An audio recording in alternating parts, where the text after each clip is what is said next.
Hey guys, OJ here with the ExtraEssence channel, and we've got some information to talk about when it comes to PlayStation and also Xbox. So apparently Sony will be continuing production of the PlayStation 4 throughout 2022, which kind of raised the alarms of a lot of people looking for them to kind of go full in with the PlayStation 5, as supply constraints have harbored them and also Microsoft as well. So Sony does plan to keep producing the PlayStation 4 through 2022, as the supply shortages have limited the stock of the PlayStation 5 VG charts rights. The original plan apparently was to discontinue the PlayStation 4 at the end of 2021, according to people familiar with the Sony's plans who spoke with Bloomberg in a recent article. The sources say that Sony told its assembly partners late last year it will continue to produce the PlayStation 4.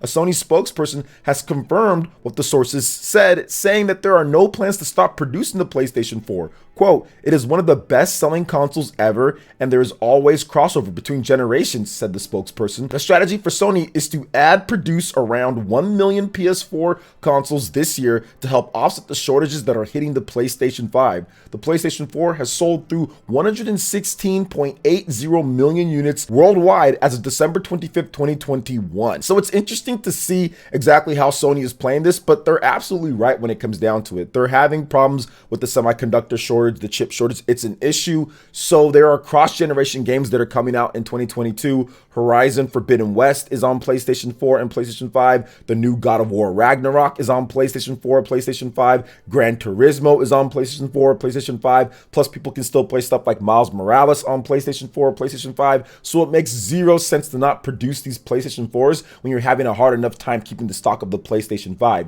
Even if you reduced down to nothing the PlayStation 4 production, they still won't be able to supply a lot more PlayStation 5s. So it makes sense that they're doing this because people still want to be able to buy a PlayStation 4 if they can't buy a PlayStation 5. And Sony is right, it is one of the best-selling systems of all time. But I understand the other side of people saying, hey, well, go all in on PlayStation 5. I want more production of it. If you close down that, then we can get more PS5. So I get that. I just don't think that it's worth it, not at this point when you have this many cross-generation games going. But trust me, I understand the other point as well. So what do you guys think about this when it comes to PlayStation 4 production continuing through 2022? Let me know in the comment section below. All right, and moving on to the next topic here. Phil Spencer has stated that they are changing the way that they operate with Activision Blizzard. So Activision Blizzard has been under fire from a lot of different people over the past several months, having to do with a, quote, frat boy culture with multiple reports of sexual harassment and discrimination. Head of Xbox Phil Spencer, in an interview with the New York Times and transcribed by Video Games Chronicle, has said that Xbox has changed the way it does certain things with Activision Blizzard. Quote, "The work we do specifically with a partner like Activision is something that obviously I'm not going to talk about publicly," said Spencer. "We have changed how we do certain things with them, and they're aware of that." He added, "Any of the partners that are out there, if I can learn from them or I can help with the journey on Xbox by sharing what we've done and what we built, I'd much rather do that than get into any kind of finger wagging at other companies that are out there." Spencer, in a previous email sent to employees at Xbox, criticized Activision Blizzard and at the time said Xbox is, quote, "evaluating all aspects of our relationship with Activision Blizzard. He and the gaming leadership team are disturbed and deeply troubled by the horrific events and actions at the publisher," Phil Spencer said at the time. So it's very interesting to see what he's saying here. I wonder what those things are that they've changed up. Are they not going to get as many deals, premium pricing, or premium placement on their websites or on the dashboard for Xbox? Are they going to go to other places for exclusive deals or funding? I mean, there could be a wide variety of things that Phil Spencer is changing up with this deal with Activision. We know that recently the Lego Overwatch set was delayed because of these issues. So this is definitely hitting Activision right there in the pocketbook. They are losing out on deals and on monetization and sponsorships and other things that they would normally get if they were just a normal company and didn't sexually harass women and do weird things and not promote minorities and discriminate. I mean, these are the type of things that you wouldn't expect in 2022, but then again, you would expect in 2022 based off of the various different examples that we've seen throughout the years. So it's unfortunate, and I'm interested to see what Phil Spencer is talking about here, but he's never going to say it. but time will only tell exactly how all of the companies treat Activision Blizzard going forward and if they clean up their act, because right now it's not looking too good. So what are your thoughts on that? Let me know in the comment section below. All right, and moving on to the next topic here. While Microsoft doesn't actually give us sales numbers for the Xbox platform, it does seem like we have some rough estimates or right around what the Xbox series of systems are selling. So head of Xbox Phil Spencer this week revealed that the Xbox Series X/S is the fastest selling Xbox generation in history. Quote, supply is actually as big as it's ever been. It's the demand that is exceeding the supply, said Spencer at the time. At this point, we've sold more of this generation of Xboxes, which is the Xbox Series X and S, than we had any previous version of Xbox. So it's our job to get the supply there to meet demand. Senior analyst at Nyko Partners, Daniel Ahmed, via Twitter, says his estimates put shipment figures for the Xbox Series X/S at over 12 million units. Quote, this would put the Xbox Series X/S over 12 million shipped according to our estimates, said Ahmad.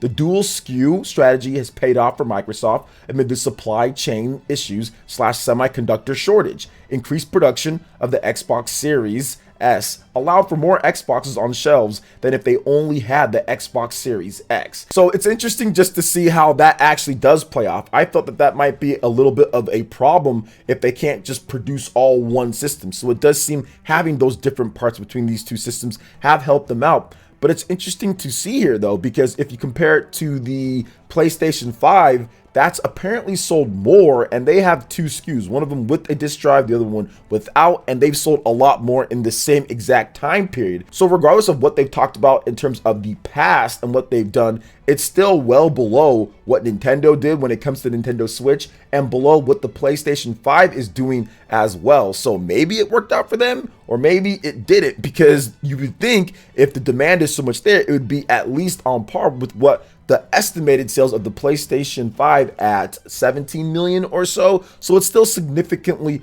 underneath that. So it's interesting just to see how Phil Spencer is breaking this down, but it is true what he said. This is the fastest selling out of any of the Xbox platforms. So you can't get much better than that in terms of, from a company standpoint, what you're doing at looking at it intrinsically and not looking at other companies. But I still think that Microsoft and Sony both need to turn up the production, but I think that scalpers play a big part into this, and I think that's the factor that we all have to look at here. Scalpers are scalping the heck out of all of these systems, so it's not getting into the hands as many players, and games aren't selling as much because of that. So that is definitely an issue that needs to get resolved, hopefully this year, but it seems like these delays or this chip shortage could last all the way through this year and even into next year. So we'll see how it all works out. But what are your thoughts on this and what Phil Spencer had to say here? Let me know in the comment section below. All right, and moving on to the final topic here, we have a delay for a big Xbox game. So Stalker 2 has been delayed. So developer GSC Game World announced that it's delayed Stalker 2 from April 28th to December 8th. It will launch for the Xbox Series X/S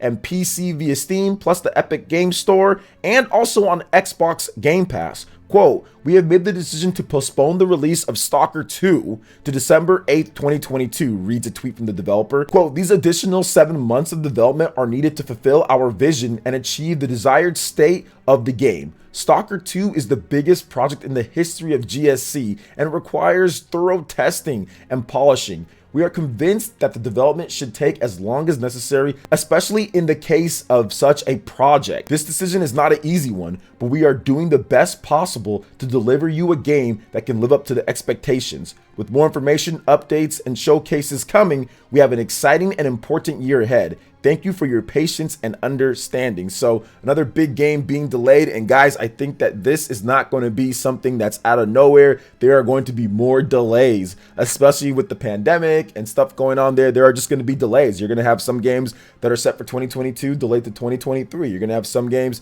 that might be set for spring, come out fall or winter or whatever the case is. So this is something that's going to happen. It always happens in game development. And I think that it's important to know that while it might be disappointing because you're expecting that big game to play on Game Pass or whatever soon, you want a good game. And if they're telling you that it's not ready to go at this point, then you know it's not ready to go. So it's better just to delay it and have a solid game than get it at launch or when it was supposed to and it's broken. Look at Cyberpunk, look at Battlefield, look at all these games that launch when they're not supposed to and it ends up being bad. So I don't have a problem with him doing this because it's probably in the best interest of the developers and also the gamers. So what do you guys think about all the different topics here? Let me know in the comment section below. All right, guys, that wraps it up for this video here. Thank you so much for watching. Please make sure you hit that like button, subscribe if you're someone new, click that notification bell, and we will see you for the next video. Peace.